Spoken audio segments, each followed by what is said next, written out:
চিটাগাংয়ে কিন্তু আমাদের কি আছে, পোর্ট নাকি বন্দর, এটা বন্দর নগরী। আপনি ফেনী নদীর দিক থেকে ছোট্ট কিন্তু জায়গা, আপনি কিন্তু পুরো জায়গাটা কিন্তু বিচ্ছিন্ন করা খুব সহজ। এবং ভারত কিন্তু এগুলোতে নানাভাবে কিন্তু ইঙ্গিত দিচ্ছে আমাদের।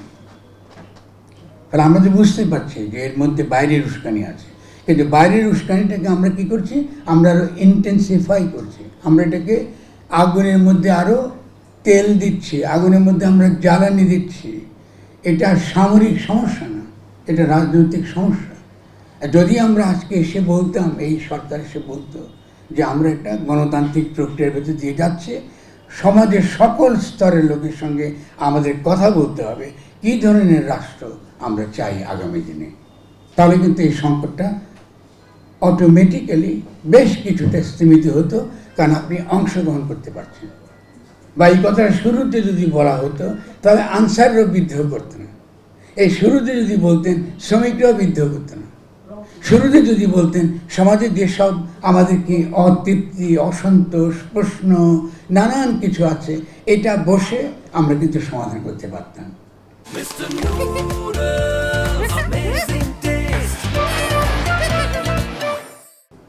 এই যে বললাম এভাবে সমাধান করতে পারতাম, এটাই ছোট্ট একটা পলিটিক্যাল, রাজনৈতিক একটা বর্গ দ্বারা এটাকে প্রকাশ করা হয়।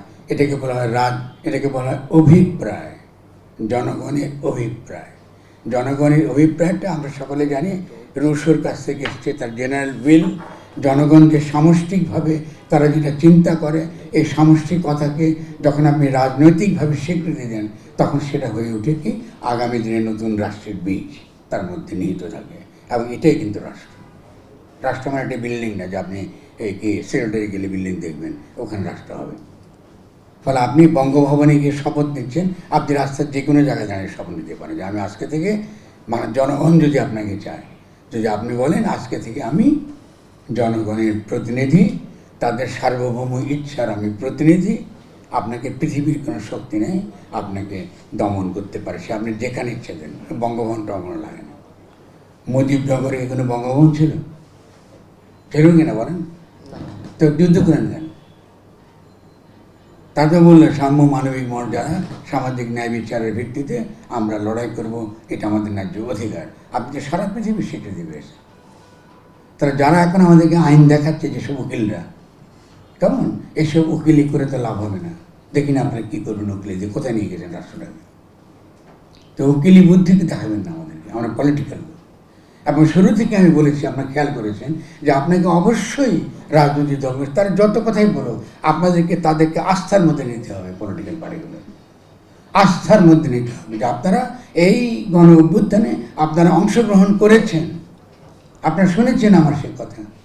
আমি বলেছি এখানে বিএনপির অবদান আছে, বিএনপির কর্মীরা মরেছে, জামাত ইসলামী কর্মীরা মারা গেছে, হেফাজতে ইসলামী কর্মীরা অংশগ্রহণ করেছে, প্রত্যেকে অংশগ্রহণ করেছে। এটা গণ অভ্যুত্থান, ওই গণের মধ্যে তারা সকলে হাজির আছে। তো তারা থেকে শুরু থেকেই তো তাদের কাছে পরামর্শ নেওয়ার কথা ছিল। আপনি শুরু থেকে একটা সরকার বানিয়েছেন, তাদেরকে প্রতিপক্ষ তৈরি করে, তাহলে কী করে আপনি একটা স্টেবল সরকার পাবেন?